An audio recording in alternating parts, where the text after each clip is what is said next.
बिस्मिल्लाहिर्रहमानिर्रहीम। अस्सलाम वालेकुम वरहमतुल्लाहि वबरकातुहू। आज की इस वीडियो में आपको वज़ू करने के इनामात के बारे में बताएंगे कि वज़ू करने से कौन कौन से इनामात मिल सकते हैं और उनको हासिल करने का क्या तरीका होता है। वज़ू की कौन सी फजीलतें हैं और वज़ू के ज़रिए से इंसान कैसे दौलतमंद और मालामाल हो सकता है।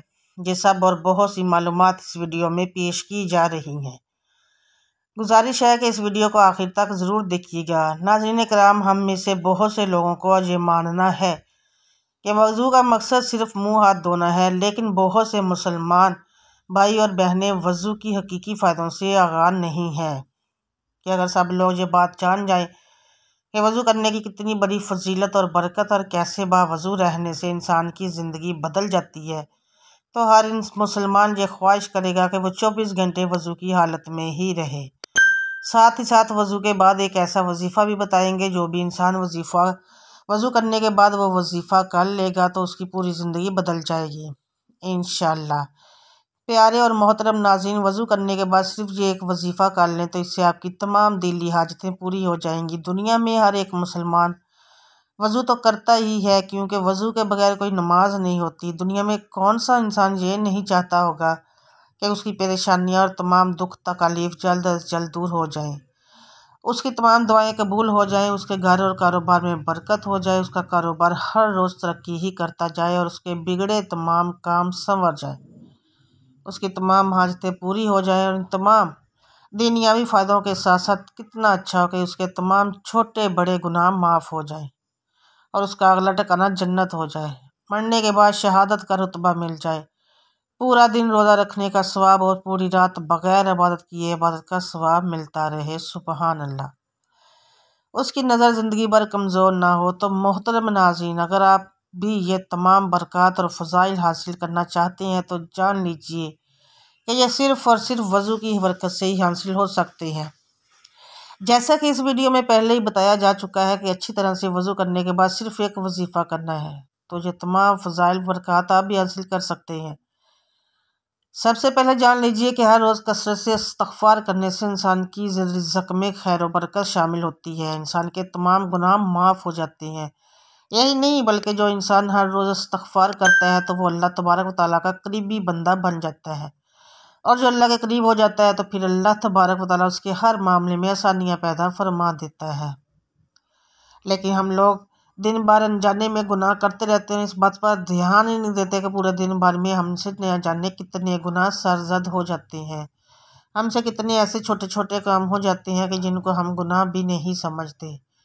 लेकिन जब क़यामत के दिन हमारे यही गुनाह हमारे सामने आएंगे, तब हमें मालूम होगा कि हमने तो इन गुनाहों पर ध्यान ही नहीं दिया था, या फिर हम सारी ज़िंदगी इन गुनाहों को मामूली गुनाह ही समझते रहे। तो मोहतरम नाज़रीन कराम, आज हम जिंदा हैं तो हमारे लिए तौबा का दरवाज़ा भी हर वक्त हर लम्हे खुला हुआ है।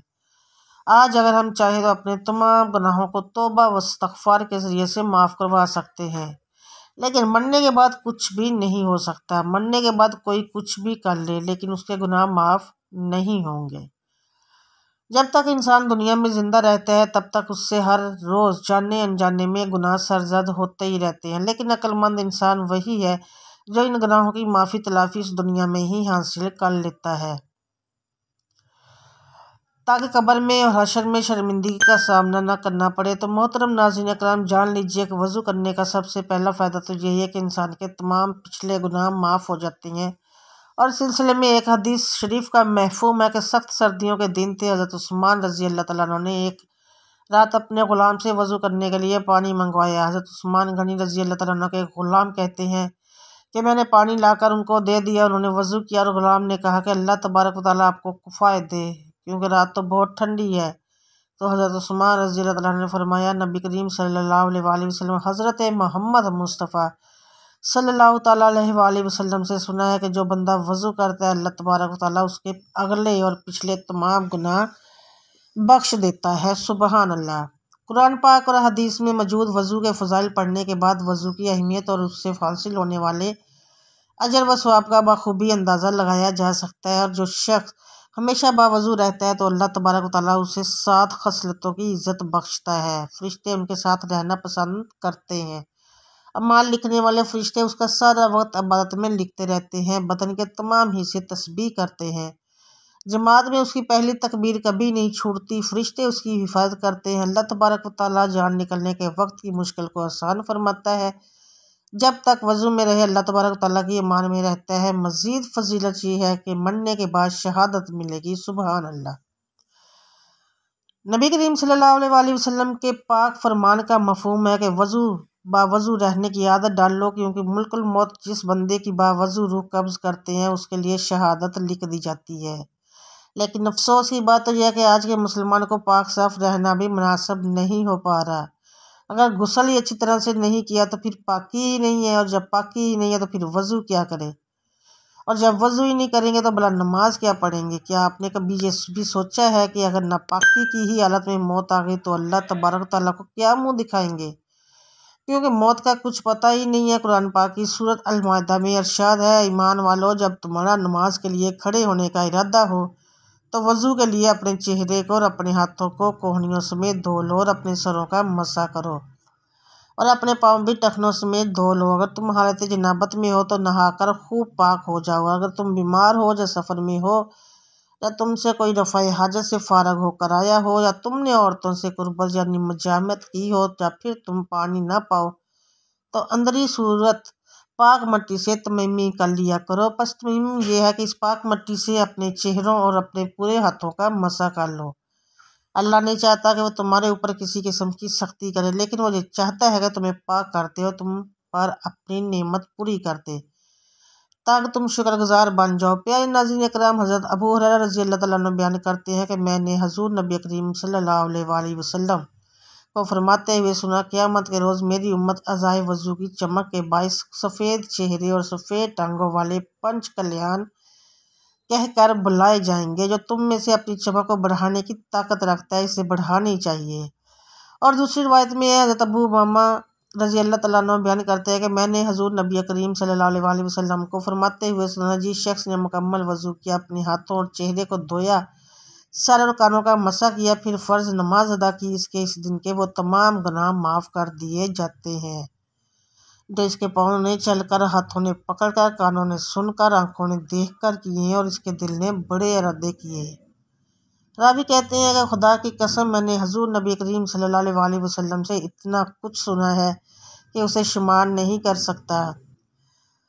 इसी तरह से हदीस मुबारक है कि जो शख्स अच्छी तरह से वज़ू करे, फिर यह कहे, अशहदु अन्ना ला इलाहा इल्लल्लाह व अन्ना मुहम्मद अब्दुहु व रसूलुहु, अशहदु ला इलाहा इल्लल्लाह व अन्ना मुहम्मद अब्दुहु व रसूलुहु, मैं गवाही देता हूँ, मैं गवाही देती हूँ कि अल्लाह के सिवा कोई मबूद नहीं। हज़रत मोहम्मद सल्लल्लाहु तआला अलैहि वसल्लम अल्लाह के ख़ास मुक़र्रब बंदे और रसूल है।